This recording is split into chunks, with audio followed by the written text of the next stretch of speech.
Boa tarde. Está funcionando? Tá. Boa tarde a todos.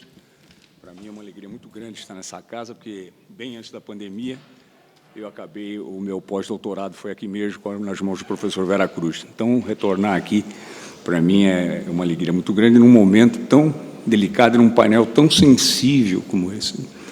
Nada mais importante que se louvar a dignidade, a cidadania, num momento deste, tratando desse tema que é muito caro a todos nós, né? Eu também estou nessa questão do precatório, porque o TJ de São Paulo não quis pagar umas verbas, tivemos que entrar com ação. Ganhei, mas aqui estou esperando também que é precatório. Então, para mim é uma alegria muito grande poder participar desse tema de grande dignidade e cidadania, como disse, e aqui saudar os participantes desse evento, benfazejo evento, a pessoa do Dr. Felipe Sarmento, a pessoa do Dr. Márcio Broto de Barros, a pessoa da doutora Cristiane de Oliveira Coelho Galvão, na pessoa da doutora Bruna Marengoni, do Dr. Pedro Mota e do Tiago Gonzalez Queiroz. E é exatamente nesta ordem que eu fiz, digamos assim, o pregão, que será feita a sucessão das nossas palestras. Todos teremos até 10 minutos para a manifestação e inicio, como disse, com o conselheiro federal, decano da Ordem dos Advogados do Brasil, graduado em Direito pela Universidade Federal da Bahia, um amigo muito querido, está aqui do lado do meu coração. Muito obrigado. A palavra é de Vossa Excelência, doutor Felipe. Muito boa tarde a todos os presentes, queridos amigos, queridas amigas, colegas. Queria cumprimentar toda a mesa na pessoa desse queridíssimo ministro Moura Ribeiro, que esse ano completa 10 anos no STJ, para nossa alegria, para a alegria de todos os jurisdicionados, para todos os advogados, que ele atende de uma forma sempre gentil. E, como ele diz, o advogado, quando me procura, é sempre aquele que contribui para a melhor compreensão do processo. E essa visão de um ministro do STJ de origem, de carreira de magistratura, é realmente uma alegria para todos nós da Ordem dos Advogados do Brasil. Queria cumprimentar também aqui toda a mesa, também na pessoa do meu querido amigo Márcio Broto, conselheiro federal e presidente da Comissão de Precatórios do Conselho Federal, e aqui presentes o meu querido amigo, presidente da OAB do Espírito Santo, José Carlos Risque, nosso diretor-geral da Escola Superior da Advocacia Nacional, Rony Pros Duarte, minha querida amiga, conselheira federal, Ana Barchetti. Como o tempo é reduzido, eu já até comentei, como eu cortei aqui metade da minha fala, pensando que teríamos um pouco mais de tempo, mas, e aí, já entrando diretamente no tema, o tema do sistema de precatórios é particularmente um objeto de reflexão permanente em minha atuação como advogado. Tenho 24 anos de atuação e sempre advoguei, especialmente contra a União Federal, em ações cujo pagamento final resultava em precatório. Por isso, tenho acompanhado continuamente os avanços e retrocessos e os limites com as movimentações na gestão do sistema de precatórios no Brasil. Dessa forma, pretendo iniciar as minhas reflexões a partir de uma breve contextualização sobre o tema e sua importância dentro do sistema jurídico. Atualmente, a União, os Estados e os municípios brasileiros possuem dívidas gigantescas em razão de precatórios não pagos. Essa situação afeta diretamente as finanças públicas e produz um paradoxo com o descumprimento de decisões judiciais transitadas em julgado pelo próprio Estado. Na iminência de não conseguir pagar as dívidas, o Estado protela o problema com proposta de emenda à Constituição. Para ilustrar essa problemática, destaco que, nos últimos 10 anos, o nosso regime de precatórios recebeu 8 emendas constitucionais. Trata-se, portanto, de um ciclo sem fim. Ou seja, na medida em que não se consegue efetivar o pagamento naquele regime, haverá outra PEC para postergá-lo. Isso significa que o regime de precatórios produz um ecossistema de insegurança jurídica, com riscos fiscais e afetação no desenvolvimento econômico, além de aprofundar problemas sociais, pois prejudica a distribuição e aplicação dos recursos públicos. Há um aumento do fluxo de novos precatórios, acompanhado dos limites de pagamento mínimo de dívidas antigas e complementado pela disputa política em torno de mudanças normativas. Essa discussão nos leva a concluir que esse regime é atravessado por complexidades. Cito, por exemplo, que desde 2010 os gastos com precatórios mais do que triplicaram. O Tesouro Nacional apresenta que o orçamento de 2010 era de 26,4 bilhões de reais e que, segundo o relatório de precatórios por unidade orçamentária devedora, a previsão para 2023 ultrapassa a cifra de 120 bilhões. Com esse pano de fundo, as emendas constitucionais 113 e 114, ambas de 2021, movimentaram o debate e geraram diversas repercussões jurídicas. A emenda 113 foi responsável por empurrar para 2023 mais de 50 bilhões em dívidas, sem previsão orçamentária de quitação. A nova regra determinou que o governo federal deveria quitar primeiro os papéis de pequeno valor. Em seguida, viriam os pagamentos de dívidas de caráter alimentar, com limite até R$ 234 mil, com prioridade para idosos, pessoas com doenças ou alguma deficiência. Na sequência, os demais pagamentos. A problemática é que, quando o precatório é lançado para o ano seguinte, as regras de prioridades mudam e os atrasos tornam-se prioridades, causando uma bola de neve. Em contrapartida, a emenda constitucional 114 estabeleceu os limites de pagamento dos precatórios e as parcelas anuais para pagamento, bem como fixou a aplicação dos recursos economizados em 2022 exclusivamente para a Seguridade Social e programas de transferência de renda. Todo esse cenário nos leva a concluir que, de fato, são diversas as demandas por alterações no nosso sistema de precatórios. Não por acaso, o tema tem sido matéria de ações diretas de inconstitucionalidade no Supremo Tribunal Federal, em razão dos problemas oriundos das emendas 113 e 114. É importante não perder de vista que os precatórios são dívidas judiciais que passaram por uma exaustiva tramitação administrativa, antes de sua ordem de expedição. Portanto, esse sistema não atende à urgência oriunda do caráter alimentar dos créditos, notadamente os honorários advocatícios, que nós, da Ordem dos Advogados do Brasil, temos uma atenção especial. Para assegurar um sistema benéfico aos jurisdicionados, vou comentar sobre esse regime de precatórios e abordar os aspectos em torno da legalidade e eficiência das mudanças normativas para a cidadania e para a advocacia. Sabemos que o impacto dos precatórios nas contas públicas é gigantesco. No entanto, o efetivo pagamento das verbas devidas é condição necessária, não apenas para concretizar a justiça social, mas principalmente para reforçar a legitimidade das decisões judiciais e a confiança nas instituições democráticas. As mudanças no regime de precatórios, portanto, devem estar alinhadas à finalidade constitucional de construir uma sociedade livre, justa e solidária, nos limites necessários ao equilíbrio orçamentário. Por isso, ao lado de outras entidades, a Ordem dos Advogados do Brasil ajuizou uma ação direta de inconstitucionalidade, ADI 7064, contra aspectos de alterações inauguradas pelas emendas 113 e 114, que instituíram um novo regime constitucional dos precatórios. Além das questões de ordem formal, a OAB requereu a declaração de inconstitucionalidade material das medidas. Para não me prolongar, vou me ater aos 3 argumentos que julgo principais. O primeiro deles diz respeito ao artigo 100, parágrafo 9º da Constituição, incluindo pela emenda constitucional 113, que impôs aos credores da Fazenda Pública o encontro de contas. O STF já declarou a inconstitucionalidade desse mecanismo no julgamento das ADIs 4357 e 4425, relativas à emenda constitucional 62 de 2009. A Suprema Corte entendeu que a sistemática de compensação de débitos da dívida ativa com o valor dos precatórios desrespeitaria a coisa julgada material e, mais importante, ofenderia a isonomia entre o poder público e o particular. Além disso, o mecanismo prolonga as discussões judiciais, porque estimula o litígio e multiplica as demandas, o que contraria o princípio da razoável duração do processo.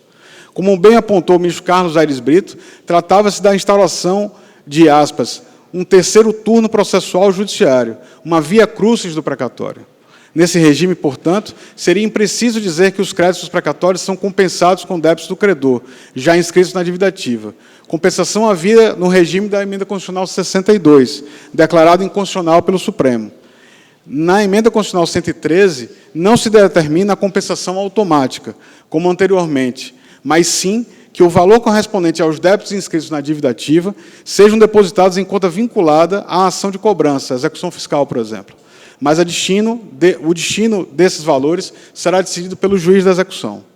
Ainda que o juiz decida utilizar esse valor para pagar a dívida fiscal cobrada, não se tratará de compensação, que só existe entre crédito e débito. No caso, o crédito contra o poder público não mais existe, já que o precatório foi pago. O que o juiz fará é converter em renda o valor pago pelo precatório, extinguindo a dívida fiscal. Trata-se de pagamento, não de compensação. Ainda sobre a inconstitucionalidade do mecanismo de encontro de contas, outro ponto importante é a sua utilização nos casos de precatórios alimentares, como os honorários advocatícios pagos em processos envolvendo a fazenda pública. O artigo 100 estabelece a preferência em relação ao pagamento de precatórios de natureza alimentícia, com fundamento nos princípios da dignidade da pessoa humana e no mínimo existencial. No entanto, o dispositivo incluído pela Emenda Constitucional 113 não faz distinção de qualquer natureza. Significa que, em princípio, mesmo os precatórios de natureza alimentar poderiam ser enviados em conta do juízo destinado à compensação com eventuais débitos inscritos na dívida ativa. Na prática, há uma restrição ilegítima ao pagamento de verbas alimentares em prol da moralidade e eficiência administrativa, já que o advogado, com débito inscrito na dívida ativa, ainda que faça jus à preferência, não tem acesso ao montante que lhe é devido, pois o valor será depositado em conta do juízo.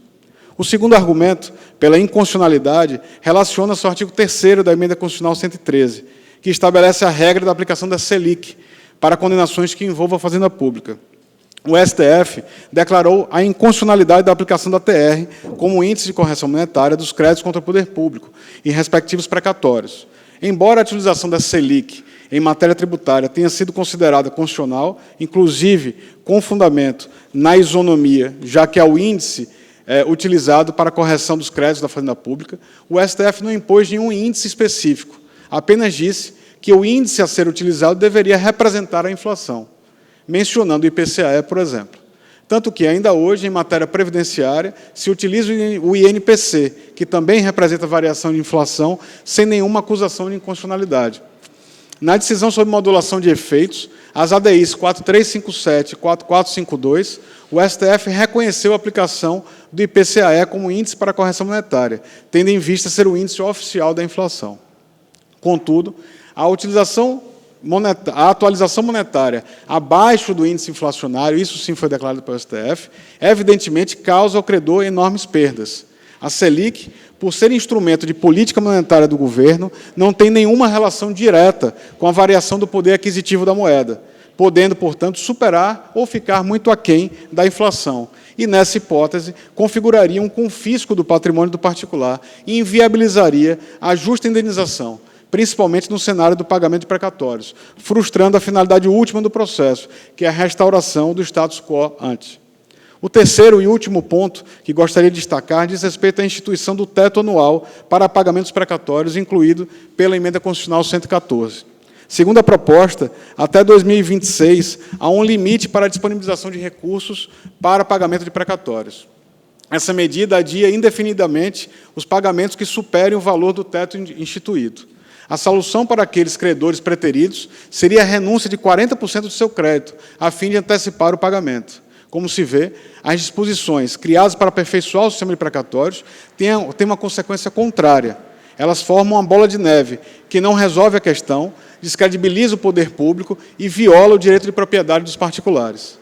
De fato, a opção pelo deságio é válida, legítima e ocorre até mesmo em processos entre particulares, muitas vezes benéfica para ambas partes, como é o caso da negociação dos créditos. Contudo, deve-se tratar de uma opção, de uma decisão própria da autonomia da vontade, e não de uma imposição indireta do poder público. O acesso à justiça deve ser visto na perspectiva proposta por Ovídio Batista, para quem o acesso à justiça dos litigantes abrange não apenas aqueles que o sentido da palavra carente costuma significar, indicando simplesmente os economicamente débeis, mas todas as verdadeiras carências, enquanto efetiva e concreta desproporção de armas perante a pugna jurídica.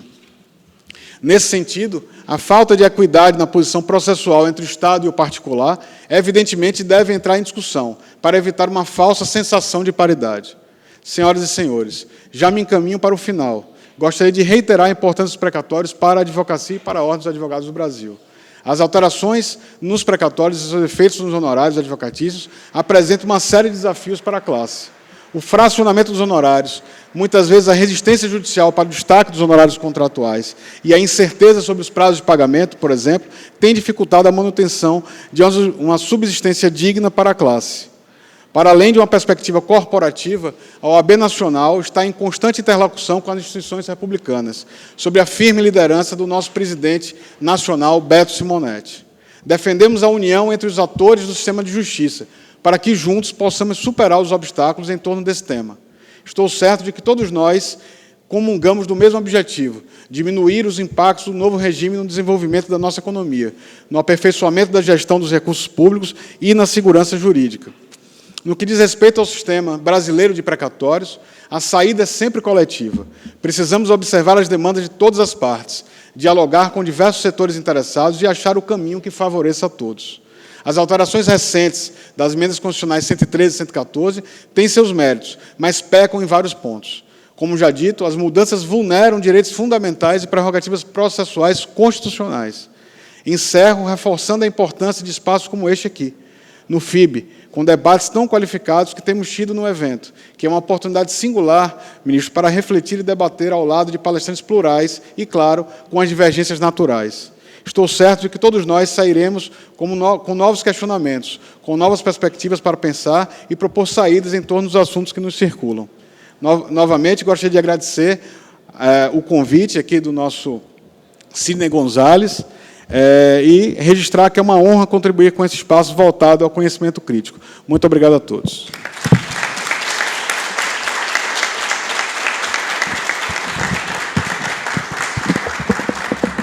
É uma alegria muito grande ouvir o nosso conselheiro, porque ele tocou num tema que, para mim, é extremamente importante. Eu tenho uma antipatia intestina com a taxa Selic. Já fiz 2 representações, estão lá. É um absurdo, né? A taxa política que não há razão para submeter as pessoas a ela. Queria dizer ao presidente da OAB do Espírito Santo que está com um candidato bom lá para o STJ. E que o conselheiro Felipe Sarmento prestigia e está sempre presente nas reuniões, nas audiências do CJF. É uma alegria para todos nós, a OAB presente. E me interpus embaixo de declaração, e eu os acolhi, para fazer uma saudação especial à pessoa do nosso diretor da Escola Nacional de Advocacia, que eu já ouvi falando, e fala muito bem, tem um dono do palco quando fala, o nosso professor doutor Rony Preusso, meus parabéns. Professora Isabel. Satisfação tê-la aqui conosco. Saudação extensivas do nosso conselheiro da OAB, do conselheiro decano, que está fazendo a saudação a Vossa Senhoria. Bem, seguindo a ordem, depois realmente parece bastante razoável que tenhamos a fala do Dr. Márcio Broto de Barros, conselheiro federal da OAB Nacional, presidente da Comissão Especial dos Precatórios, do Conselho Federal da OAB, imagino a trabalheira do senhor lá, e sócio do Berge e Advocacia e pós-graduado em Direito pela Northwest University. A palavra é de Vossa Excelência. Muito obrigado. Boa tarde a todas e a todos. Agradeço primeiramente ao ministro Gilmar Mendes e ao Dr. Sidney Gonzalez pelo convite que me foi feito para participar dessa tão seleta mesa, que se propõe a dialogar a respeito das recentes alterações no sistema de precatórios. Cumprimento a todos os integrantes da mesa, na pessoa do ministro Moura Ribeiro, e aos espectadores, eu cumprimento a professora Isabel Derzi, nossa colega conselheira federal, e também o nosso presidente da seccional da OAB do Espírito Santo, doutor José Carlos Risque Filho.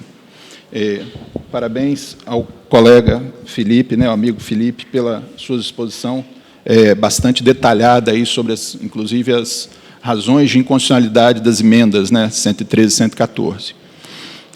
O título que dá nome, né, a presente mesa de debates, pode causar certa confusão para quem milita aí na questão dos precatórios, né?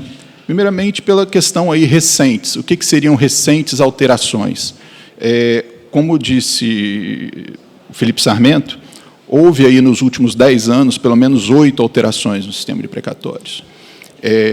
Praticamente uma por ano.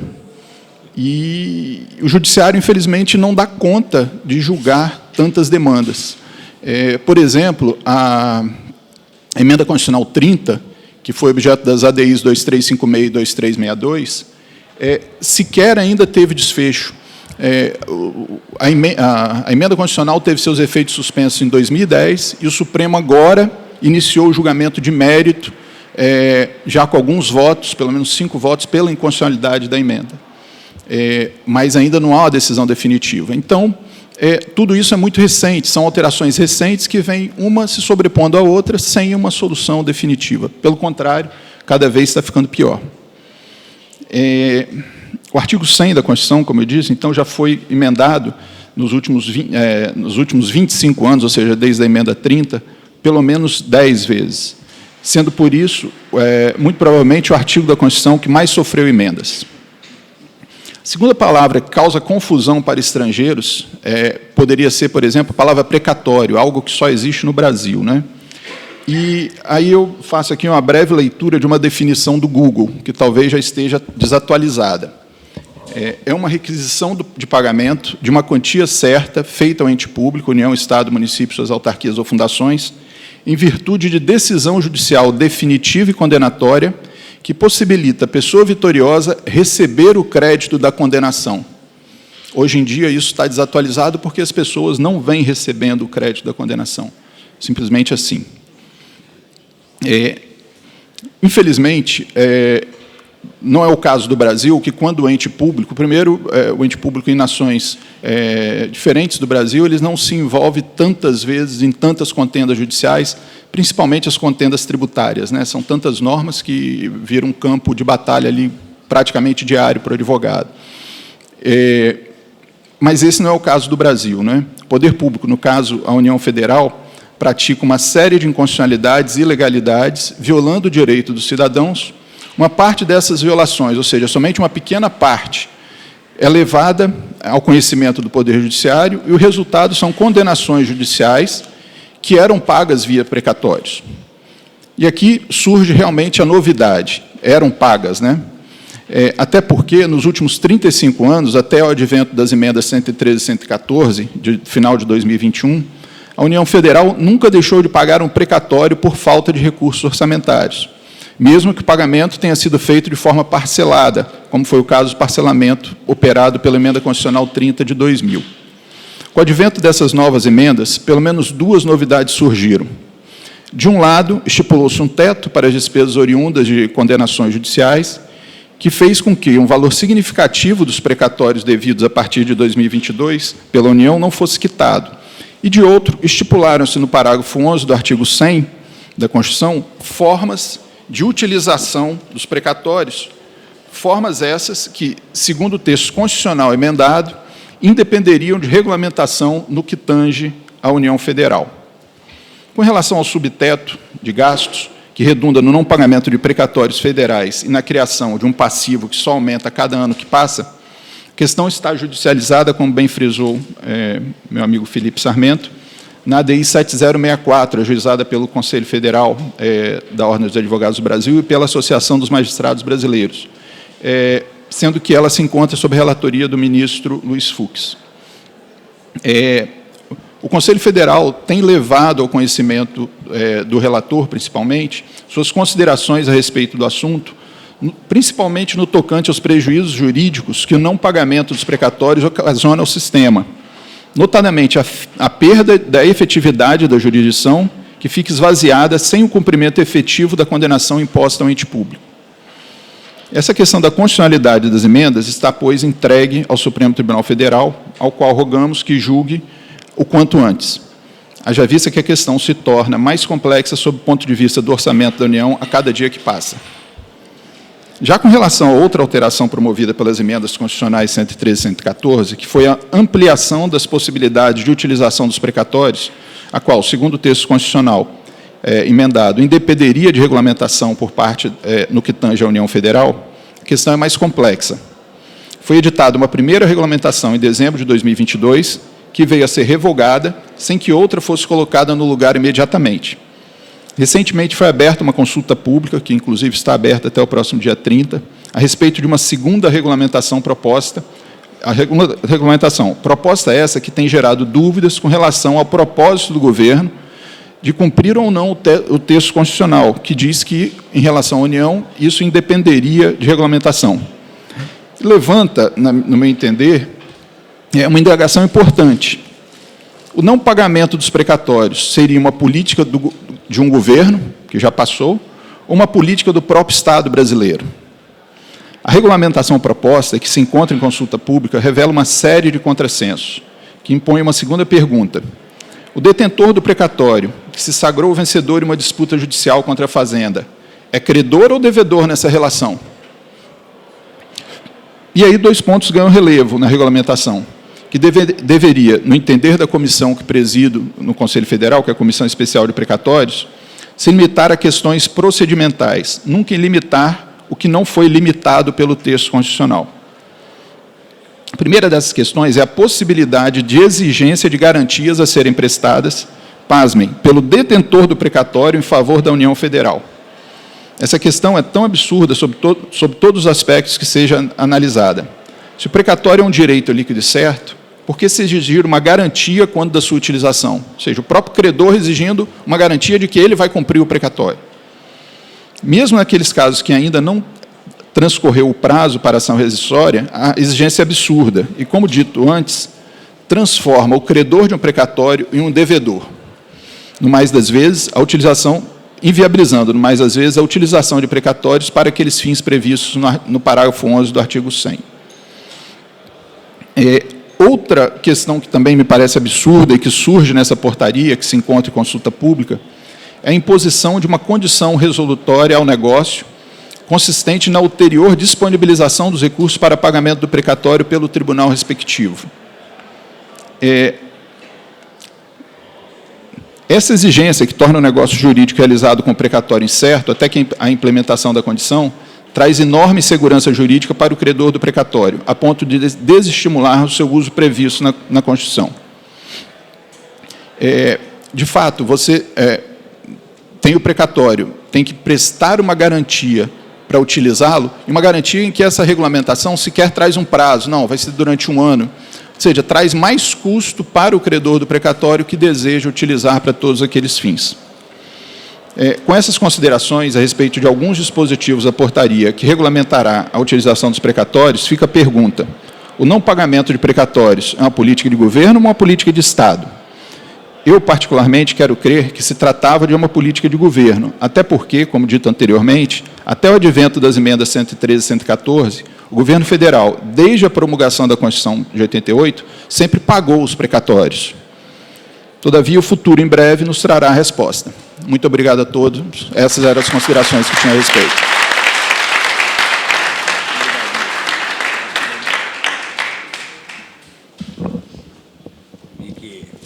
Ingressou aqui conosco, na nossa sala, o conselheiro Otávio Luiz Rodrigues Júnior, a quem faço minha saudação, tratando de um tema também sensibilíssimo, que é o tema das fundações.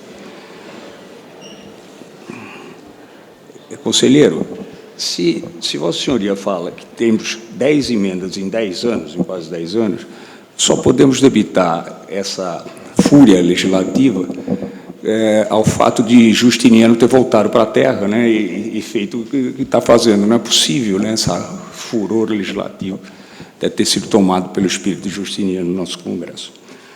E agora, para uma sequência das nossas conversas, eu tenho a satisfação de passar a palavra à advogada Cristiane de Oliveira Coelho Galvão, professora do Instituto de Ensino, Desenvolvimento e Pesquisa, mestre em Direito Econômico pela Universidade de Brasília e mestre em Direito Tributário Internacional pela New York University. A palavra é de Vossa Senhoria. Olá, está ligado? Ok. Boa tarde a todos. Quero cumprimentar os membros dessa mesa na pessoa do excelentíssimo senhor ministro Moura Ribeiro.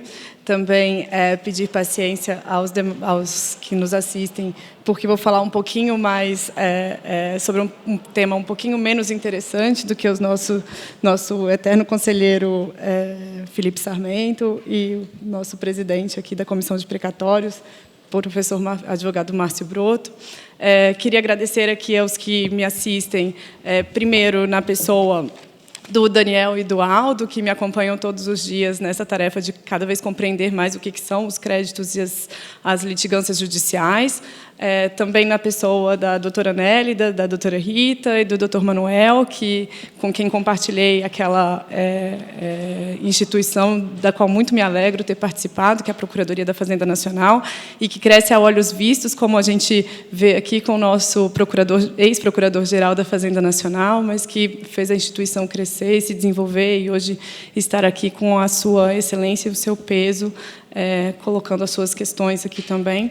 E agradeço à professora Isabel Derzi, que me levou a todas essas, que com seus livros, com seu conhecimento, não tive o prazer de lhe conhecer na academia, nos bancos, e ainda também não na advocacia, mas os seus livros me foram muito valiosos ao longo da minha trajetória, assim como sua fala ontem, que me inspirou a trazer aqui também alguns pontos delicados para falar sobre a questão dos precatórios. Não vou trazer nenhuma reflexão diferente sobre a jabuticaba, que é o precatório, mas eu tenho que pontuar que essa jabuticaba do precatório, ela tem problemas fiscais, e por isso eu vou pedir licença aqui para dizer que quem eu cumprimento mesmo nessa plateia é a doutora Vilma Pinto, que está hoje na instituição fiscal independente do IFE e que trata do problema que deu aso às emendas 113 e 114, que é justamente o crescimento dos gastos que a gente tem com precatórios, né? Claro, ela não foi nem um pouco responsável pela emenda 113 e 114, mas ela sempre esteve lá como um watchdog, que deve ser as instituições fiscais independentes servem para isso, para enxergar não só o problema do agigantamento das condenações judiciais que tivemos nos últimos períodos, mas também como o problema que as emendas 113 e 114 vão nos trazer com a chamada bola de neve, né? A solução trazida pela emenda é uma não solução, né? Aquilo que a emenda trouxe como estamos tendo um problema porque estamos tendo mais condenações judiciais. Então, a solução é não pagar. Eu nunca vi uma solução que pode criar um problema maior do que aquele... Bom, aqui no Brasil a gente conhece muitas soluções que fazem isso, né? Mas, infelizmente, esse daqui é um tema muito sensível para que a gente deixe se alongar por tanto tempo e que, então, essa bola de neve venha a estourar num problema político, num problema de investimentos para o Brasil, num problema de grau de risco, algo que não existia, como disse aqui o nosso presidente da Comissão de Precatórios, né, até as emendas 113 e 114, porque desde a Constituição Federal, a União nunca deixou de pagar os seus precatórios. Bom, mas eu quero pontuar aqui que, para além do problema que já foi instituído pelo não pagamento, né, com as emendas 113 e 114, não vou pagar o precatório, a gente também tem um outro instrumento aqui, pouco falado, mas que também está na contestação na ADI do 7064, que é um instrumento que foi gerido ali na emenda 114 do artigo 6º. Aquele artigo 6º, ele tenta dar algum verniz de solução para frente, né, uma tal redução das demandas judiciais, determinando ao Congresso Nacional que institua uma comissão mista para um exame analítico dos atos, fatos e políticas públicas com potencial gerador de precatórios. Algo muito estranho, ministro. Algo que me parece assim, vamos colocar o Congresso para ver o que esse judiciário está entendendo. Né? A OAB já se insurgiu contra o dispositivo.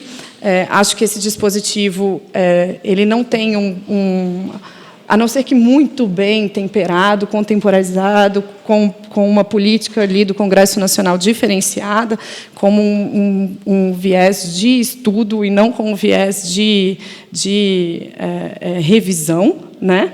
Que nunca poderia ter, sob pena da gente ter um problema da separação dos poderes. Acho que esse mecanismo que tentou vislumbrar o que vamos fazer com relação ao agigantamento futuro, veja, com relação ao passado, eu tenho certeza que todos aqui têm algumas outras soluções, então, sobre esses, deixei os meus colegas aqui vão responder sobre o passado. Mas, sobre o futuro, esse artigo 6º me parece que não é uma boa solução. Né, colocar o Congresso Nacional junto com o TCU para, olhando o que tem de política fiscal, tentar reduzir as condenações judiciais. Isso nunca pode resvalar para uma possibilidade de interferência do Poder Legislativo, do Poder Executivo nas ações judiciais. Esse aqui é o nosso recado. De qualquer forma, eu vejo soluções diferenciadas que o Poder Executivo hoje está trazendo, né, para tentar aprimorar o seu conhecimento dos problemas, dos riscos judiciais, dos seus riscos fiscais. Conhecer é sempre importante. A IFE está aqui para, né, nos deu maior conhecimento sobre os riscos fiscais ao longo dos últimos anos. Algo muito importante, a gente não via isso dentro do noticiário, o próprio Senado, com a instituição independente, revendo os números do governo e os números que o TCU e os números que eram produzidos pela administração pública, né? E eu acho que a AGU está tentando fazer algo semelhante neste momento, criando um Conselho de Acompanhamento e Monitoramento de Riscos Fiscais Judiciais. Veja, o propósito não é encaminhar nada ao Poder Judiciário, mas sim organizar-se internamente, né, prever melhor os seus riscos fiscais e, assim, evitar aquilo que foi dito, né, meteoros, desconhecimento, que não era algo que efetivamente... bom, eu sei que a administração, né, aqui cumprimentei todos os participantes da PGFN, das instituições da AGU que cuidavam dessa boa comunicação, mas entendo que agora eles estão querendo ser melhores. E isso não é importante só para a administração pública, como também para o privado. Conhecer, ter segurança jurídica, saber que será condenado, entrar em acordos, né? E esse Conselho de Acompanhamento e Monitoramento de Riscos Fiscais tem exatamente esse objetivo: criar procedimentos para o reconhecimento, mensuração dos seus passivos fiscais, né?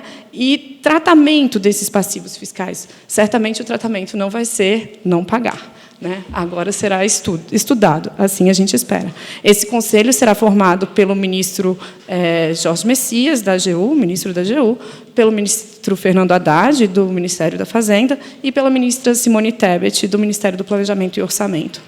Para auxiliar esse conselho, também foi criado um comitê técnico de acompanhamento e monitoramento de riscos fiscais, né? Esse comitê técnico vai ser formado pela PGFN, pela PGF, pela PGU, pela Secretaria-Geral do Contencioso, pela STN, que vai ter essa visão do que vai colocar no balanço de risco, no balanço geral da União, no anexo de riscos fiscais. Isso vai nos dar maior visibilidade, e eu acredito que a visibilidade vai nos deixar com maior segurança jurídica, né? Aquilo que está reconhecido, que está visto, não vai poder ser dito que é um meteoro, que é assustador, que ninguém olhou para cima, né? Ele vai chegar. Muito embora já estivesse lá, agora a gente está criando aqui uma linha, um conhecimento geral, e eu acredito que a gente não vai ter essa solução de veremos o que acontecerá, né, ninguém pagará. Eu acredito que a gente sairá do outro lado com um bom pagamento dos precatórios, com uma solução para essa questão, que sequer deveria existir. Foram singelas, mas eu achei que a gente precisava pontuar essas questões diferentes aqui. Muito obrigada, ministro, e agradeço a todos.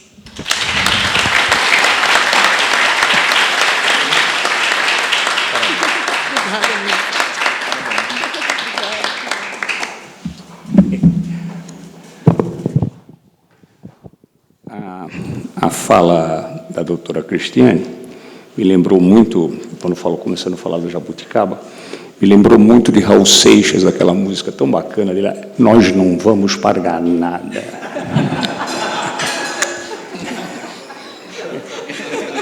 Não pode, né? Não vamos pagar nada. Vamos continuar prestigiando as mulheres, né? E agora a fala tem a satisfação de passar a palavra à doutora Nabura Manengoni, sócia do BTG Pactual, pós-graduada em Direito pela Fundação Getúlio Vargas. A palavra de Vossa Senhoria. Muito obrigado. Obrigada. Queria agradecer o convite para participar desse evento e cumprimentar a todos da mesa, na pessoa do ministro Moura Ribeiro. Antes de entrar no tema aqui em questão, eu acho interessante dar um pouco de contexto, né, que qualquer posição que eu colocar aqui é uma posição de um lado comprador. Então, eu sou responsável por uma mesa que compra direitos creditórios, precatórios há muito tempo, faço isso há 11 anos no banco. Então, sempre que a gente olha para uma alteração legislativa, como aconteceu nas emendas constitucionais 113 e 114, é uma análise não só para o impacto no país, né, porque a gente não deixa de ser um banco, mas também o impacto de que a gente vê nas operações que a gente tem em andamento, as adquiridas e as que a gente quer adquirir e olhar. Nesse sentido, com a criação do subteto de pagamento, como já colocaram aqui mais cedo, criou-se aí uma limitação em quanto seria pago de precatórios a cada ano. E aí, é sempre legal assim, olhar para os dados, né? E o que a gente vê de perspectiva, e isso é uma análise que a gente tem feito e acredito que deve ser feito por todos os agentes. De onde está vindo o problema? Por que cresceu tanto o estoque de pagamentos de precatórios, especificamente em 2021, que tornou-se necessário estabelecer um limite? À época, falava-se muito em meteoro, né, grande crescimento da dívida, mas quando a gente vai olhar de fato qual foi o crescimento, a verdade é que, desses 89 bilhões de 2021, 16 bilhões são do Fundef, então é uma discussão entre estados, né, e municípios com o governo federal, então não diz tanto a respeito a particulares, e no ano anterior tinha sido quase zero, então é um crescimento de 0 para 16 bilhões, então, de fato, pode ser que um meteoro, e no fim do texto, essas verbas ficaram fora do subteto, ou seja, o subteto não veio para resolver esse problema que ajudou a criar o problema em si mesmo. E em relação aos precatórios alimentares previdenciários, o crescimento foi de 50% de 2020 para 2021. Então, foram 22 bilhões de reais de alimentares previdenciários em 2021, enquanto que os precatórios não alimentares, tributários, indenizatórios, eles, na verdade, reduziram. Em 2020, eles eram 33 bilhões e, em 2021, 29 bilhões. Eu trago isso porque, toda vez que a gente olha para tentar resolver um problema, na minha visão, não adianta a gente olhar para o problema só a fotografia, né? Você tem que olhar por que isso aconteceu e como que a gente vai fazer para resolver ele para frente. E eu vejo com muito bons olhos qualquer trabalho que seja feito de monitoramento de riscos, monitoramento de quais são os processos grandes, quais são as grandes teses que incomodam a administração pública. Eu acho que é um papel da administração pública olhar para esses processos com mais cuidado. Como contribuinte, fico satisfeitíssima que eles tenham esse trabalho. E o nosso lado, na ponta compradora, vai ser sempre olhar o que tem de jurisprudência e o que a gente acha que é um bom direito, né? Mas fato ao criar-se esse subteto para tentar resolver um problema de crescimento, veio como o que eles chamaram de contrapartida, que a gente sabe aqui que não está sendo implementada, que é a questão de utilização do precatório como moeda. Isso, na prática, ele vai ser feito, deveria ser feito, provavelmente será feito, porque ainda não foi, faz 1 ano e meio, que a gente ainda não tem uma regulamentação em andamento, né, fluida para a utilização desses precatórios, mas eu imagino que o mais fácil para você conseguir dar saída seja nos precatórios comuns, esses que, na verdade, não cresceram, né, e quais que cresceram. E aí a gente também tem um dado interessante aqui, pensando que a gente vê de bola de neve que está acontecendo, aqui 140 bilhões de reais esse ano para pagamento de precatórios federais, que antes pagavam todo ano. Se a RPV são os menores valores, né, eles continuarem crescendo na velocidade que estão, em 2026, quando acabar o regime, eles vão representar 77% do subteto. Tá? Ou seja, não vai, e não acredito aqui numa solução de utilização de precatório como moeda que contemple a utilização de RPV. E nem acho que deveria, novamente. São valores muito pequenos, são pagos a cada 3 meses, mas para dar uma dimensão de que, né, essa contrapartida, ela, além de não ter uma regulamentação, mesmo que tivesse uma regulamentação, ela tem que ser uma regulamentação muito, muito, muito fluida para você conseguir resolver o crescimento do estoque na velocidade que está crescendo, principalmente olhando aqui para os não alimentares, para ajudar aqui um pouco a você não ter essa dívida acumulada no país e que, no fim, né, acho que, como colocaram mais cedo, a gente não pode esquecer que foram inadimplementos, né, são processos de inadimplementos, de violações feitas pelo governo, e são obrigações que têm que ser pagas ou deveriam ser. Nesse sentido, olhando aqui, né, para a regulamentação que está posta, está em consulta pública, o que eu queria pontuar aqui novamente, a questão da fluidez, né? Quando você olha para um processo, quero utilizar um precatório, e a gente tentou, né, já fazer algumas utilizações de precatório, até onde eu sei, poucos foram feitos, os que foram feitos tiveram que ser judicializados, é tudo que a gente não quer. A gente quer, na verdade, um processo que, mais uma vez, funcione e ajude a resolver o problema. Fato ele impõe alguns limites, algumas restrições, que, no fim do dia, só vão fazer com que menos pessoas, menos beneficiários, menos devedores de dívida ativa, menos concessionárias se disponham a ir a mercado, comprar precatórios, negociar precatórios para conseguir investir no país ou quitar suas dívidas ativas. Por quê? Porque quando se cria exigência como garantia, né, dificuldade com a utilização de promessa de cessão, você só torna o processo um pouco mais complexo. E, quanto mais complexo, menos fluido, menos vai resolver o problema, maior será a bola de neve. É um raciocínio bem claro. E aí, até, assim, outro dado interessante que a gente estudou, pensando aqui no crescimento de estoque entre 20 e 40 bilhões de reais por ano, que é o que a gente tem observado nos estudos que aparecem, até de como vai chegar esse estoque em 2026, quando acaba o regime, entre 200 e 350 bilhões de reais, pegando aqui o que a gente teve de LOA em 2023, a gente teria 615 precatórios, essa quantidade, acima de 5 milhões de reais, que somam 43 bi. Então, você deveria ter um sistema capaz de utilizar como moeda 615 precatórios por ano, todos acima de 5 milhões de reais, para você não ter o crescimento de estoque. Ou, né, para ter uma dimensão, 66 apenas são acima de 100 milhões. Então, realmente, assim, poderia até falar, vamos fazer só um sistema acima de 100 milhões, seriam só 66, me parece algo bem factível, mas não chegaria perto de resolver o problema. Para resolver, você tem que ir caminhando para os menores precatórios, que volta com o que eu falei no início. A fila cresce nos precatórios pequenos. Essa o que a gente observa aqui com os dados.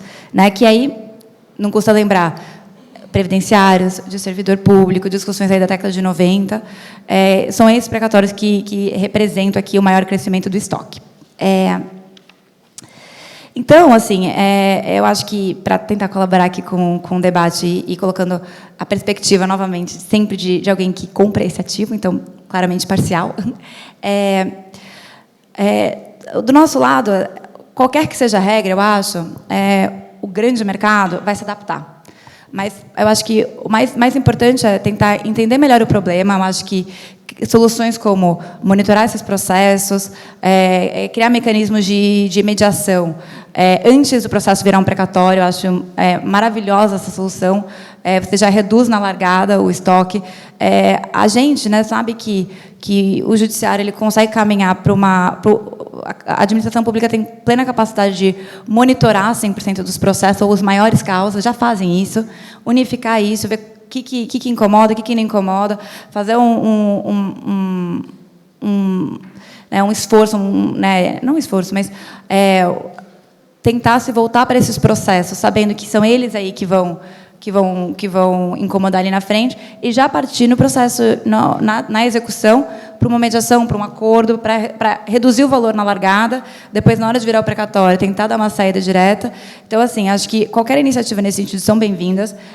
Qualquer que seja a regulamentação, independente dos entraves, eu acho que o mercado sempre vai estar pronto para tentar criar uma solução, mas é uma solução que vai ser sempre para o mercado, e, infelizmente, não vai ser uma solução para o problema que a gente está vendo crescendo no país, que é o crescimento da dívida. Então, eu só acho que, tentando trazer um pouco esse lado aqui para a discussão e para a contribuição. Obrigada.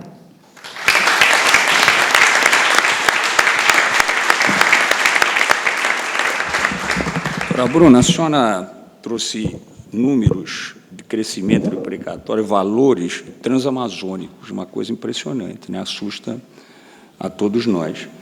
E aí, na sua fala, eu me lembrei de Bobbio, na Era dos Direitos, que ele diz assim, não é mais necessário a garantia dos direitos humanos, é necessário efetivá-los e protegê-los. E é isso que um encontro como esse faz em palestras tão boas para os nossos corações jurídicos. Meus parabéns. Encerrando o nosso painel, eu tenho, quase que encerrando, o Dr. Pedro Mota, que é sócio da Jive Investments e mestre em Direito pela Queen Mary University of London. Maravilha. A palavra é de Vossa Senhoria.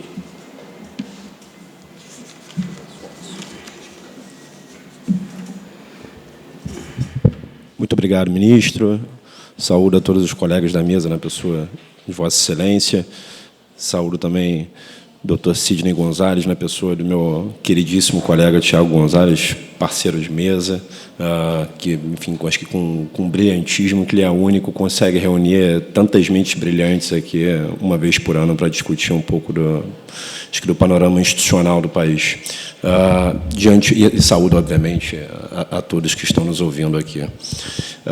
Acho que, de antemão, eu queria pedir já desculpas, porque os meus colegas Bruna Marangoni e Cris Coelho, que me acompanham, Aldo, que me acompanha nessa discussão, acho que dentro dos players de mercado, sabem que eu sou um pouco mais sincero na hora de expor as minhas ideias, então, já de antemão, já peço desculpas. Mas eu queria tentar trazer um ponto de reflexão, talvez um pouco complementar aos outros que foram colocados pelos colegas, tá?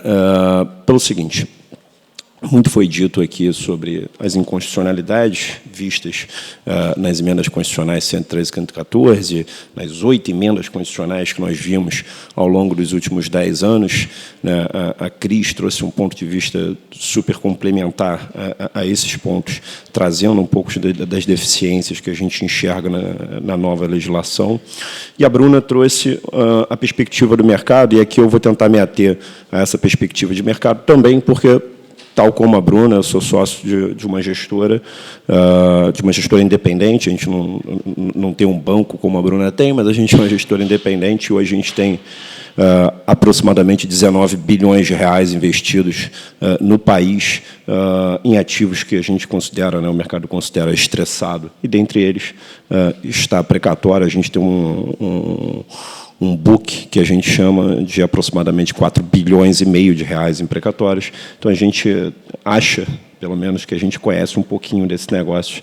E a Bruna foi super feliz quando ela disse que o mercado precifica. O mercado precifica. Né? Então, a gente costuma dizer que lei boa ou lei ruim, regra boa ou regra ruim, o importante é ter regra. Né? O importante é ter regra para que a gente consiga precificar as coisas. E isso não é uma lei só de mercado, é uma lei que rege a sociedade. A sociedade precisa saber quais as regras estão valendo. Né? Não dá para mudar a regra no meio do jogo. E pior do que isso, não dá para mudar a regra no meio do jogo e depois decidir como que você quer aplicar a sua própria regra. Aí começa a ficar um pouco complicado. E aí a Bruna trouxe, né, acho que ela foi feliz também em trazer a palavra fluidez. Tudo que a gente precisa é de fluidez dentro desse mecanismo. Eu vou me permitir fazer uma breve digressão sobre o que é o precatório, o que foi discussão nos últimos 24 meses sobre o tema.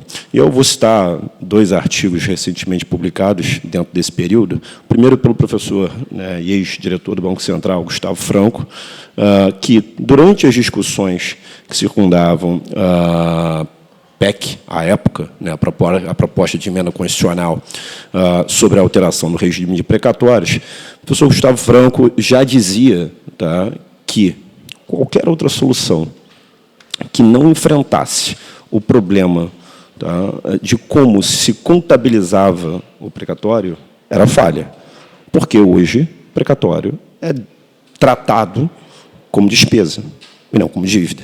Então, aqui a gente tem um primeiro erro, né, que, na nossa visão, na minha visão, e aparentemente na visão do professor Gustavo Franco, já acho que impacta o tema desde a origem. Né? E aí prosseguiu a discussão, as emendas constitucionais 113 e 114 foram aprovadas, perdão.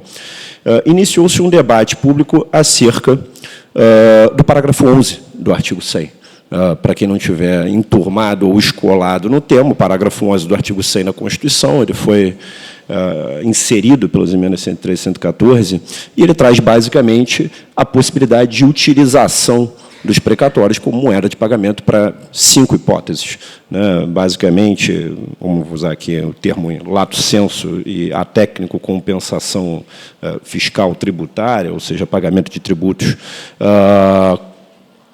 pagamento de outorgas, portanto, para os concessionários de serviço público, compra de participação societária, compra de imóveis da União e uma última hipótese relacionada ao mercado de óleo e gás, pagamento de royalties, etc. Dito isso, o que o mercado acreditava e o que os titulares de precatórios, e não só o mercado, porque esse é um ponto muito interessante da discussão pública sobre precatórios, né? Cria-se a figura quase que endemonizada do mercado, quando, na verdade, os maiores impactados são os titulares originários, são aquelas famílias que passaram, e aí todo mundo se esquece, mas essas famílias passaram 35 anos, 30 anos, 40 anos, 50 anos litigando contra a Fazenda Pública, ganharam os seus processos e receberam, como a Cris foi super feliz em mencionar, uma jabuticaba de presente. Porque se eu perder um processo, ou se vocês, senhores e senhoras, perderem um processo, os senhores terão que pagar em dinheiro. A União não, os estados e os municípios também não. Eles pagam com precatório. O precatório deveria ser pago dentro do seu regime, e hoje ele não é. Pois bem, quando começou-se o debate sobre o parágrafo 11, qual era a grande previsão de todos? O que a sociedade civil esperava? Olha, interessante. Estão me dizendo que não vão me pagar, mas estão me dizendo que, pelo menos, eu vou poder usar esse negócio. E cria-se automaticamente um mercado secundário, né, para a possibilidade de utilização desses precatórios. Isso é natural. A sociedade civil ela sempre reage às regras que lhe são impostas. Então, o mercado, assim, reagiu. O que aconteceu? O debate prosseguiu com uma espécie de inversão de premissas, na minha própria visão. Todo mundo passou a se esquecer, que a União, né, e aqui a gente está falando da União especificamente, porque a emenda constitucional ela é autoaplicável à União. Essa é a palavra que está dentro da Constituição. A Constituição não usa outra palavra, ela usa autoaplicável. Essa é a palavra que está lá no artigo 100. Quando ela é autoaplicável à União, então, portanto, a União, e esse é o grande ponto para mim, a União é devedora. A União não é credora de ninguém. Ela é devedora. Ela é devedora de um título que ela defaultou. Ela simplesmente optou por não pagar, através de uma emenda constitucional. Ela não pagou esse título.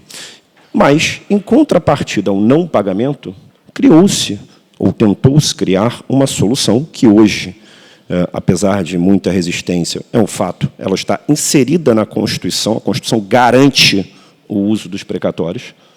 Então, há muitos que defendem, inclusive, a completa desnecessidade de regulamentação do uso, porque o uso ele está dado. A Constituição garante o uso. Mas houve uma certa resistência no debate público a respeito da regulamentação e da utilização, de como se daria a utilização desses precatórios. Eu vou aproveitar esse ponto especificamente para saudar o brilhante advogado Bichara, que está aqui, que escreveu sobre o tema e usou uma anedota em que ele foi muito feliz. É a anedota da mesa de pôquer. O cidadão que vai à mesa de pôquer, perde a rodada, paga com cheque predatado, assina um cheque predatado e paga para todo mundo. Na semana seguinte ele volta e ele ganha. Na hora de receber ele avisa, cheque meu eu não aceito. Essa anedota para mim é brilhante. Ela é brilhante, ela resume exatamente a situação. Hoje, dentro do debate público sobre a utilização de precatórios, o que se tem é a capacidade do devedor levantar a mão e falar, olha, eu não aceito. Cheque meu, eu não aceito. Precatório eu não aceito. E aí passou-se a discutir a regulamentação sob alguns pontos de vista, e aí, no meu ponto de vista particular, bastante complexos. Por quê? Começou-se a criar, como muitos mencionaram, mecanismos de contrapartida do particular que pretende utilizar o precatório. Primeiro, oferecimento de garantia. Eu simplesmente desconheço. Primeiro, um banco que vai emitir uma apólice de seguro, uma garantia, o que quer que seja, sem prazo. Sem prazo. Não se pensou, ou aparentemente não se refletiu o suficiente, sobre a capacidade de um banco. Qual o custo disso? Qual o custo da emissão? Vocês querem, aparentemente, se quer matar o mercado na raiz, pela própria impossibilidade financeira. ainda que seja possível, o custo ele seria tão alto. Qual é o player privado, qual é a companhia que vai querer usar uma moeda que traz risco, porque, além de tudo, ainda se pode rediscutir o precatório em sede de ações rescisórias. E Vossa Excelência, ministro, certamente se deparará, como toda a Corte Superior e a Suprema Corte se depararão, com uma enxurrada de ações rescisórias. Uma enxurrada. A partir do momento que os players decidiram, tá? E eu digo players, não estou falando só do mercado financeiro, eu estou falando todas as sociedades empresárias que decidiram se valer do mecanismo constitucional, tá? Enfrentaram algum tipo de resistência e boa parte desses ativos passaram a sofrer uma enxurrada de ações rescisórias, com ou sem fundamento. O fato é que as ações rescisórias foram ajuizadas. E tem uma razão. Lá na regulação, que a AGU, à época, havia editado, havia um mecanismo em que, na hipótese de oferecimento de um precatório com ação rescisória ajuizada, podia-se recusar o precatório. Mas essa regra não existe. Se nós não tivéssemos o default do precatório, o precatório seria pago independentemente do ajuizamento da ação rescisória, porque o Código de Processo Civil ele é explícito, ele é claríssimo, a menos que o ente, né, ou que o perdedor da ação que ajuizou a ação rescisória tenha obtido um provimento jurisdicional de caráter liminar suspendendo o precatório é devido. O precatório é devido. Então, me parece que a regulação e a tentativa de regulação começou a avançar sobre pontos que transbordam, ou que até violam, em alguma medida, normas constitucionais e infraconstitucionais. Para além disso, me parece que a regulamentação ela acabou sendo pensada sem levar em consideração aspectos práticos, né, aspectos muito práticos, né, como, por exemplo, você pode imaginar, todos vocês podem imaginar, que uma companhia, pensemos em qualquer mercado, de óleo e gás, por exemplo, a companhia de óleo e gás não é atividade principal ou primordial desta companhia comprar precatórios ou deter precatórios. Imaginem vocês sentados na cadeira de um CFO, de um chefe financeiro de uma companhia listada em bolsa, comprar milhões de reais em precatórios para tentar utilizar. Como é que você gasta o caixa da companhia sem ter a certeza de que aquela transação ela vai à frente, que você vai ser capaz de utilizar o precatório? E aí, aonde eu quero chegar? Existe um ponto, estava até discutindo com a Cris antes do painel, sobre promessa de cessão. Como que você efetiva a consulta pública para a utilização? Hoje existe uma regra, uma tentativa de regra, vamos chamar assim, sobre uma minuta que está sob consulta pública, e que exige a transferência da titularidade, né? Exige a promessa de cessão celebrada e etc. O grande ponto aqui é: por que não aceitar uma consulta conjunta entre o atual titular do precatório e a empresa que pretende utilizar o precatório?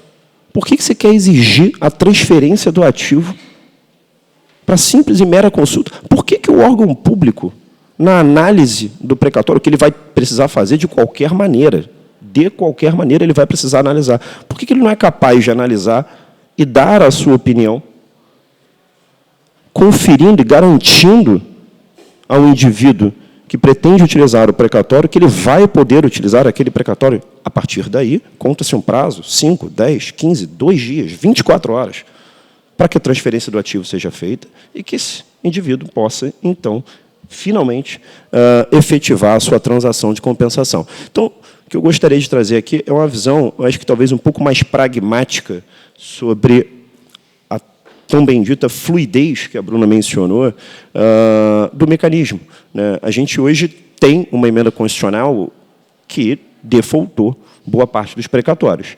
O governo, o Estado brasileiro, a sociedade brasileira, tem um encontro marcado com o assunto precatórios em 2026. Pode ser antecipado. Assim, eu, inclusive, espero que seja antecipado. Mas tem um encontro marcado em 2026. A emenda constitucional prorroga esse prazo até 2026. Esse prazo ele vai ter que ser cumprido. Em algum momento a gente vai precisar sentar, e por isso é tão importante, por isso que eu saúdo tanto o Sidney e aqui na pessoa do Tiago pelo debate, porque a gente vai precisar sentar para discutir esse tema de novo. De novo, mais uma vez, como o doutor Sarmento, o doutor Márcio Bruto mencionaram, mais uma vez, até 2026 a gente vai precisar discutir uma nova regra para os precatórios. Então, é muito importante que não só a sociedade civil, que me parece vem colaborando bastante com a consulta pública aberta pela AGU, mas a própria União, enquanto líder dos entes, né, nesse debate, possa compreender a importância de se dar fluidez a um mecanismo que se pretende ser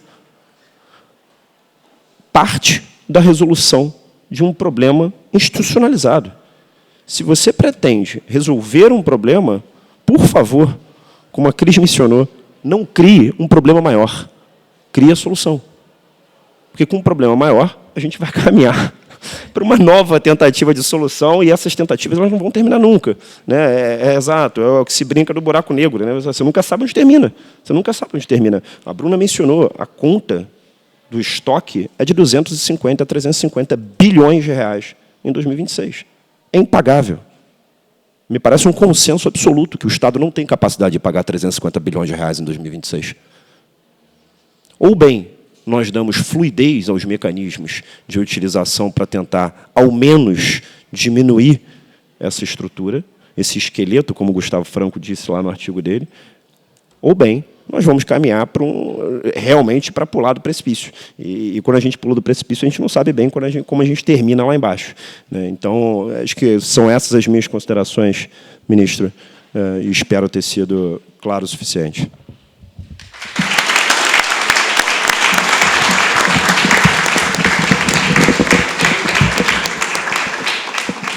Sabe, doutor Pedro, como é que o mercado reage nessas condições? Ele fica arrepiado como gato, porque, como bem disse o senhor, cheque meu, não aceito.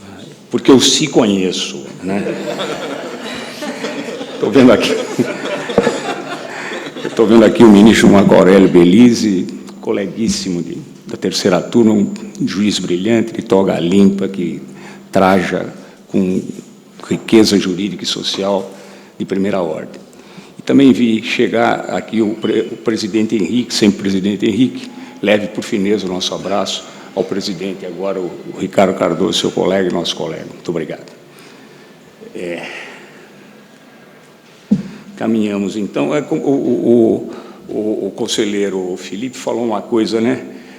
O Estado quer grana, ele quer grana, ele não quer pagar, ele quer grana, perfeitamente, porque precisa de grana. Suspensão do uso das outorgas, até a possibilidade do uso do crédito agora nas outorgas de concessões também não se pode pagar mais, o estado do cheque. Eu não quero meu cheque, eu sei quem eu sou. Caminhando para o final, então, temos a satisfação de passar a palavra ao doutor Tiago Gonzalez Queiroz, advogado, sócio de Galdino Coelho, Pimenta, Takemi Ayubi Advogados, membro consultor da Comissão Especial de Precatórios e mestrando em Direito de Negócios pela Fundação Getúlio Vargas. A gente vai fazer um arremate, uma visão internacional que ele anda estudando a respeito disso. Então, temos muito gosto em passar a palavra a Vossa Senhoria. Muito obrigado, ministro. Aproveito para cumprimentar os componentes da mesa na pessoa do ministro Moura Ribeiro. Faço um cumprimento especial ao ministro Belize, aqui presente, ao desembargador Henrique Figueiras, nosso ex-presidente do Tribunal de Justiça do Rio de Janeiro, ao desembargador federal Flávio Bozon, muito obrigado. Agradeço aos demais presentes aqui, nas pessoas de 3 mulheres, da doutora Manuela, minha sócia, da doutora Maria Júlia e da doutora Vilma, minha colega de graduação em Economia na UERJ, que eu tive o prazer de reencontrar aqui 10 anos depois, e, em nome delas, eu cumprimento a todos. Eu queria agradecer também à FGV, o IDP e a Universidade de Lisboa pelo prazer em compor uma mesa aqui nesse evento. E eu sou um frequentador assíduo aqui, participei estive como participante aqui no evento, acho que em todas as edições, e de modo que pude perceber a consolidação do Fórum Jurídico de Lisboa como o maior evento jurídico-político do Brasil, e isso muito me orgulha poder participar de uma mesa esse ano. Eu vou ser muito breve, primeiro porque já estamos nos encaminhando para o final do evento deste ano, e também, especialmente, porque os componentes dessa mesa já esgotaram a matéria dentro dos limites que o curto espaço de tempo permitiu, mas eles já trouxeram um apanhado muito completo dessa matéria. O que eu vou me propor a trazer aqui, no tempo que me resta, é uma perspectiva do direito comparado, e sempre com o cuidado de não parecer que a gente está tentando importar um instituto jurídico para aplicação imediata no Brasil. Não é isso. Longe disso. O que eu pretendo é só trazer e ventilar algumas ideias que vejo como muito interessantes em outros ordenamentos jurídicos e mostrar aqui os pontos que a gente tem de convergência e outros que divergem do nosso ordenamento em relação a esse tema. Eu vou trazer aqui alguns aspectos sobre o pagamento da dívida pública em Portugal e nos Estados Unidos que me pareceram interessantes. Primeiro, Portugal, que é um sistema muito parecido com o nosso, né, que era de se esperar, mas com uma diferença fundamental em relação ao julgamento no processo de conhecimento, né, porque aqui em Portugal, os litígios envolvendo a administração pública, eles são submetidos a um tribunal administrativo, né, não é o judiciário que cuida disso. Então, Portugal adota um sistema em que todas as questões administrativas relacionadas à administração pública, elas são submetidas a uma jurisdição apartada, né? Então, quando a fazenda pública em Portugal ela é condenada por esse tribunal administrativo, ela é intimada a pagar as suas dívidas em 30 dias. E aí o credor ele tem uma faculdade. Ou ele opta pela compensação desse crédito que ele tem com alguma dívida que, porventura, ele tenha com a fazenda, ou então ele pede a inscrição da sua dívida no orçamento do próximo ano, assim como no Brasil, né? Que é um sistema muito, muito próximo do nosso. Mas tem um ponto muito interessante no direito português, que é o seguinte: a fazenda pública ela não pode alegar falta de recursos para o pagamento. Não, isso aí estava provisionado, mas não há mais recursos para o pagamento dessa dívida. Ela não pode fazer isso como a gente já se acostumou a ser feito no Brasil. O que acontece aqui? Quando isso acontece, há a instauração de um procedimento próprio que envolve o Poder Executivo, o Poder Legislativo e o Poder Judiciário, para que haja uma complementação do orçamento para o pagamento dessa dívida. Então, o presidente do Conselho Superior dos Tribunais Administrativos e Fiscais, ele oficia o primeiro-ministro, ele oficia o presidente da Assembleia e ele pede que estes requeram ao Legislativo uma dotação orçamentária de créditos extraordinários junto ao Legislativo para poder fazer frente a essas dívidas. Então, esse é um mecanismo muito interessante, que, embora eu acho que não vá haver interesse algum em aplicar algo parecido no Brasil, de certa forma, torna a vida do credor muito mais fácil, né? E você torna o sistema mais previsível. Então, o sistema português muito semelhante ao sistema brasileiro, com essas peculiaridades que tornam a vida do credor mais eficiente em relação ao recebimento dessas dívidas. Em relação aos Estados Unidos, um sistema de justiça muito distinto do nosso brasileiro, com uma matriz completamente diferente, ele tem as suas peculiaridades e tem uma forma muito, muito própria de pagamento das dívidas públicas, né? Aqui eu vou fazer um recorte temático, porque vou falar só das dívidas federais norte-americanas, porque, por conta das características do federalismo norte-americano, cada estado tem uma competência legislativa muito ampla, que é diferente do Brasil, em que coube à União grande parte das competências, vamos dizer assim, legislativas relevantes para os grandes temas, mas nos Estados Unidos essa peculiaridade federativa não permite que a gente faça um apanhado dos 50 estados. Então, vou me ater aqui às dívidas federais.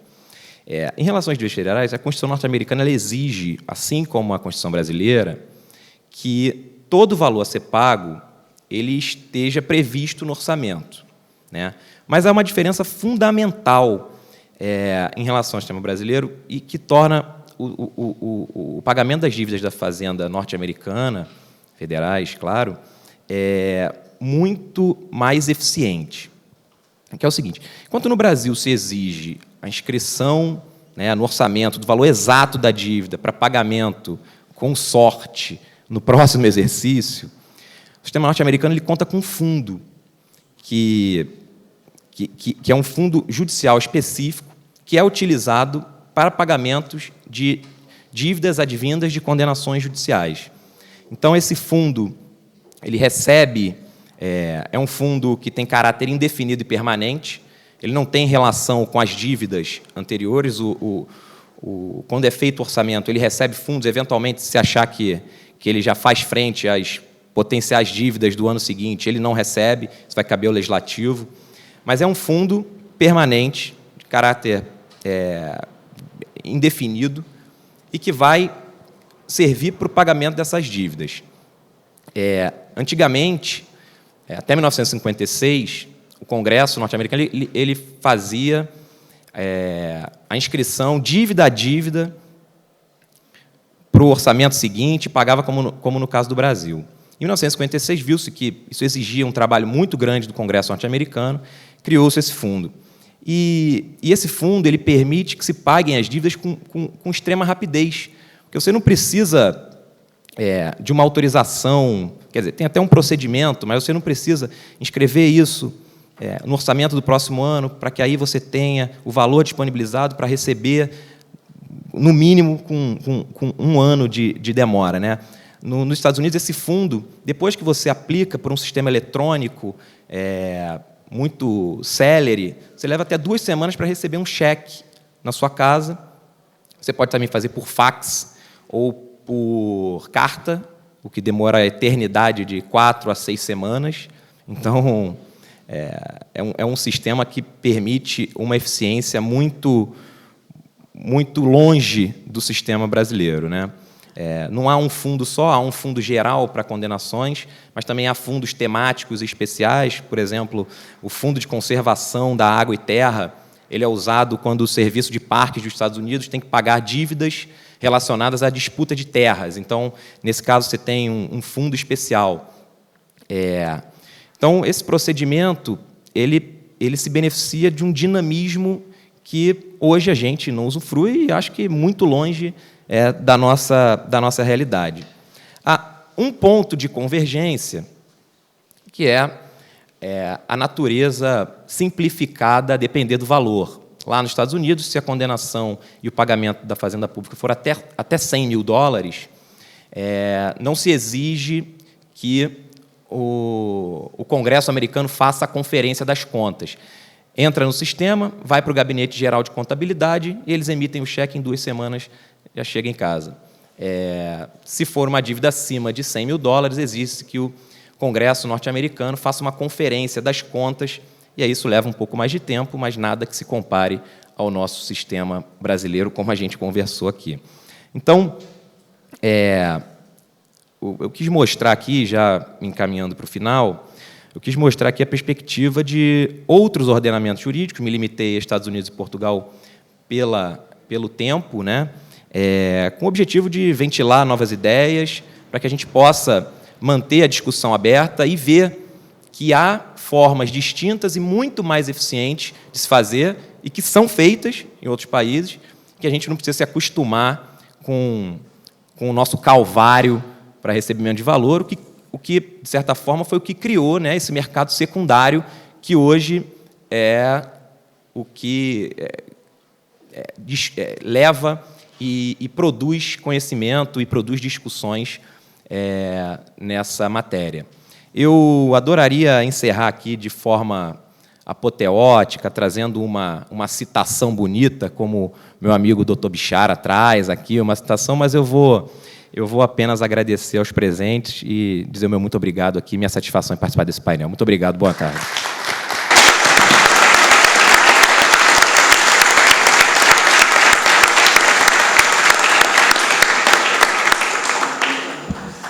Doutor Tiago, e lembrar que o Código Civil de Reale já previa a possibilidade da compensação, foi extirpada do Código Civil a regra na 10ª hora da sua entrada em vigor, já estava lá previsto. Aqui a gente tem que ter sorte, mas tem que precisar rezar também para ver se a coisa anda, né? E queria lembrar que já se eles evoluírem um pouquinho mais, os Estados Unidos evoluírem um pouquinho mais, eles vão pagar por PIX e não por cheque, vai ser bem melhor. Eu termino com muita alegria e satisfação, agradecendo o ministro Gilmar e o doutor Sidney Gonzalez pelo convite que me fizeram para participar dessa benfazeja mesa, de debate de um tema que é constitucional, mas de profundo lastro social e de dignidade e cidadania que todos aqui expuseram, e dizer que o artigo 170 da nossa Constituição está sendo meio que esquecido, né? Ele tem os 9 princípios da ordem financeira, soberania, propriedade privada, os 9 incisos, 2 fundamentos, que é a valorização do trabalho e a livre iniciativa, e um fim. Este fim é assegurar a todos, como diz lá, uma existência digna conforme os ditames da justiça social. Isso aqui está sendo menosprezado pelo que a gente está vendo. Queixo-me em termos com o ministro Gilmar e com o Sidney, porque deixaram de colocar flores nas mesas, aqui na nossa mesa, mas colocaram com a cautela 2 lindas rosas que nos brindaram aqui. Meus parabéns, foi uma maravilha ter as duas aqui. Alegria, doutora Cristiane e doutora Bruna. E eu termino com o Padre Vieira. O Padre Vieira nos ensinou que os que ouvem são os ouvidos, os que ouvem bem ou mal são os corações. E aqui só vejo o coração jurídico de boa qualidade lutando para a dignidade e para a cidadania de todos nós, para esse bem-estar que tanto almejamos numa sociedade fraterna. Muito obrigado a todos e boa tarde.